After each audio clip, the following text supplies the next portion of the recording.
এসেছেন কেন্দ্রীয় শহীদ মিনারে।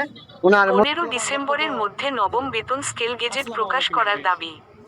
বাংলাদেশ সরকারি কর্মচারীদের ঐক্য পরিষদ প্রধান উপদেষ্টাকে 15 ডিসেম্বরের মধ্যে নবম বেতন স্কেল গেজেট প্রকাশ করার দাবি করেছে। শুক্রবার 5ই ডিসেম্বর সকালে সেন্ট্রাল শহীদ মিনার আয়োজনে সংগঠনের প্রধান সমন্বয়কারী ওয়ারেস আলী এ কথা বলেন। নেতারা বলেন, দীর্ঘমেয়াদী ন্যায়বিচার বাস্তবায়নে অন্তর্বর্তী সরকারের কোনো আপোষ গ্রহণ করা হবে না।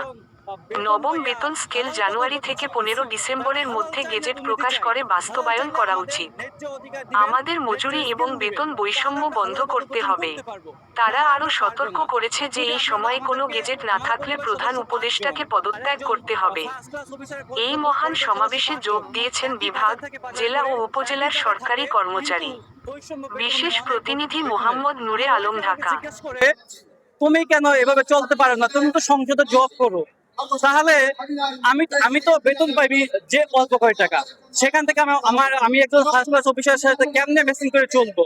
তাহলে বর্তমান প্রেক্ষাপটে আমাদেরকে একটা ভারসাম্য একটা স্কেল দেন, যাতে আমরা হালাল রিজিক করে খেতে পারি। ধন্যবাদ সবাইকে। আমাদের পার্লামেন্ট থেকে পুরো বাংলাদেশ শিখবে সে কেমনে ফ্যাসিলিটি পাইতে হয়, কেমনে ফ্যাসিলিটি নিতে হয়। তাই আমরা যদি আরেকজনের কাছ থেকে শিখি তাহলে তো আমাদের ওরা কপাল। বক্তব্য দিয়েছেন আমার প্রিয় ভাই। ওনারা জাতীয় সংসদ থেকে এসেছে। সংসদ হচ্ছে আমাদের আস্থাভাজন জায়গা।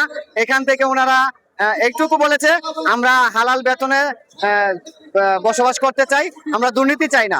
সো এই প্রেক্ষাপটে ওনাদের বক্তব্যটা ছিল এরকম যে ওনারা দ্রুত নবম পে স্কেল পায়, তাহলে ওনারা